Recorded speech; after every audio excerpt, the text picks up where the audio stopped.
Aku mau cerita hari ini, ya cerita aja sih. Ya dari konten-konten kemarin cerita aja sih sebenarnya kan gitu. Tapi ya tetap pembahasan kita itu pada legal tech and AI. Kita bahas tentang bagaimana hukum itu mengatur teknologi dan AI pada hari ini dan pengaruhnya apa sih di perusahaan-perusahaan yang berkembang dan perusahaan-perusahaan yang terlibat atau vendor-vendor yang lebih ke IT-nya seperti itu. Nah, aku mau cerita ada sebuah perusahaan e-commerce yang itu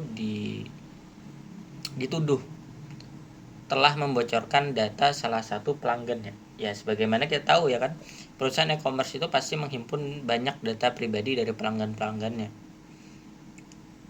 Seperti alamat, nama, nomor HP, email, dan lain-lain. Banyak tuh.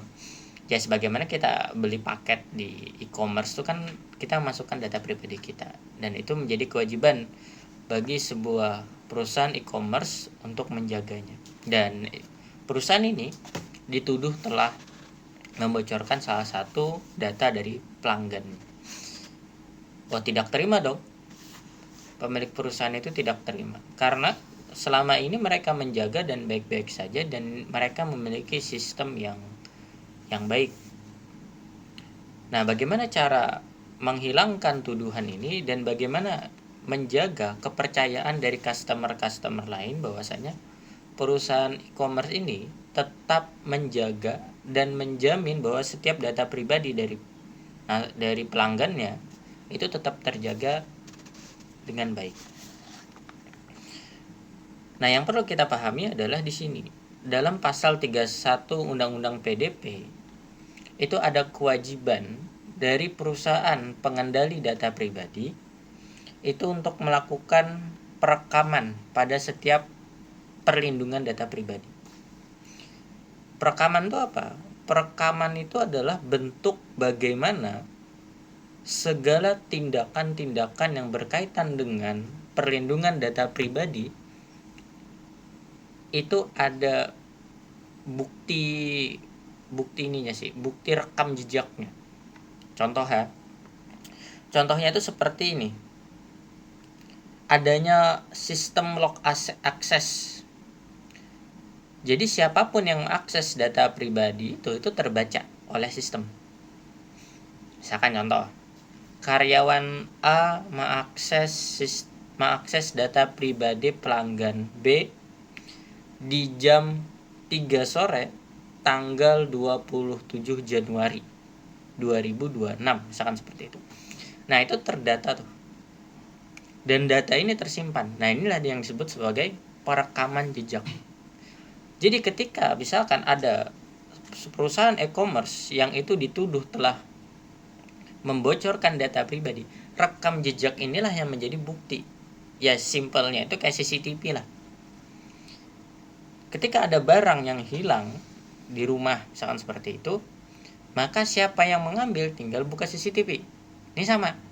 Jika memang ada tuduhan adanya pembocoran data pribadi, maka rekam jejak ini tinggal dibuka dan akan kelihatan siapa yang membuka atau akan kelihatan apakah data ini benar-benar bocor atau tidak.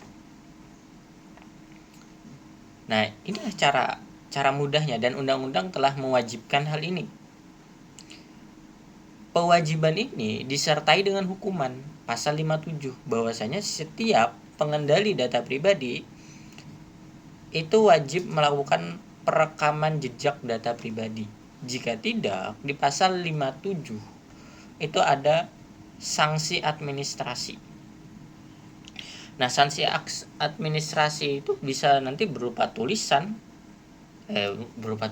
bukan berupa tulisan. Sanksi administrasi itu berupa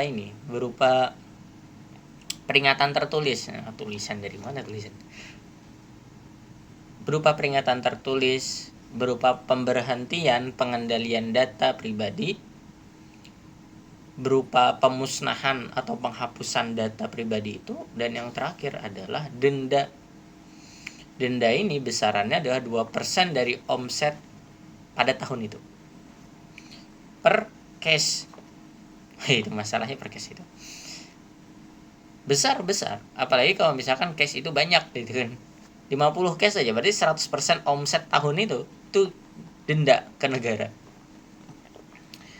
Nah, melihat hal ini sebenarnya perekaman jejak ini selain diwajibkan oleh negara juga menjadi sesuatu yang penting bagi perusahaan itu sendiri. Untuk tuduhan-tuduhan seperti ini tidak terjadi, atau misalkan dipergunakan juga untuk ini pembuktian di pengadilan. Kalau memang tuduhan ini sudah masuk ke pengadilan atau masuk ke polisian seperti itu, maka mudah bagi perusahaan itu untuk melihat apakah data ini memang bocor, data ini tidak bocor. Kalaupun bocor, siapa yang membocorkan itu akan terlihat. Nah, langkah-langkahnya ya sebenarnya teknisi, praktisi, kawan-kawan praktisi di IT lebih paham tentang bagaimana sistem rekam jejak ini bisa berjalan. Karena itu kan banyak kalau kita melihat perusahaan-perusahaan IT yang menjadi vendor, yang bisa menjadi pelindung bagi perusahaan-perusahaan kawan-kawan semua. Tapi secara umum, perlindungan data pribadi dan rekam jejak ini itu bisa dilakukan dengan sistem log access yang aku sebutkan tadi. Jadi kelihatan siapa yang membuka, siapa yang mengakses, aksesnya untuk apa, jam berapa, tanggal berapa, itu kelihatan. Yang kedua, dengan sistem log perubahan. Jadi siapapun yang merubah data ini itu kelihatan juga kapan berubahnya, siapa yang merubahnya, dan untuk apa dia merubah itu. Log transfer sama. Siapapun yang mentransfer data ini ke tempat lain itu juga akan kelihatan. Dan ketiga hal ini itu dibikin sistem lagi yang disebut alerting atau sistem pemberitahuan otomatis. Ya aku cuma bisa ya istilahnya sebagai orang hukum ya, orang legal itu ya cuma sebatas ini sih. Mungkin kawan-kawan praktisi hukum itu praktisi IT itu bisa lebih paham di bagian ini bagaimana cara menjaga data itu dan bagaimana cara membuat rekam jejak yang lebih mutakhir di bagian itu. Ya tugasku sebagai orang hukum itu menafsirkan teknis perlindungan ini menjadi bahasa hukum. Karena ini kan berkaitan dengan nanti pekerja, berkaitan dengan pelanggan. Jadi bagaimana perjanjian dengan vendor, perjanjian dengan perusahaan-perusahaan IT, atau perusahaan IT dengan perusahaan kawan-kawan semua, atau misalkan perjanjian perusahaan dengan pelanggan, atau misalkan SOP di karyawan, yaitu tugasku yang membuat itu. Yang menafsirkan bagaimana bahasa-bahasa IT itu berubah menjadi bahasa hukum, dan itu bisa digunakan untuk sebagai perlindungan hukum dan menjaga perusahaan-perusahaan kawan-kawan semua dari permasalahan-permasalahan hukum dan dari sanksi-sanksi kayak tadi. 2% dari omset itu besar loh. Ya, kita mengumpulkan serupiah 2 rupiah, 2% itu sangat-sangat besar. Apalagi kalau case-nya itu banyak. Nah, dari sini akhirnya kita memahami Undang-Undang PDP pada tahun 2022 itu telah merubah banyak hal dalam kehidupan kita, terutama bagi kawan-kawan yang memiliki perusahaan yang mengumpulkan data pribadi dari pelanggan, data pribadi dari karyawan, dan data pribadi dari manapun. Oke, mulai bertahap, maka itu konten ini coba aku bikin untuk bisa sama-sama kita mendiskusikan hal ini.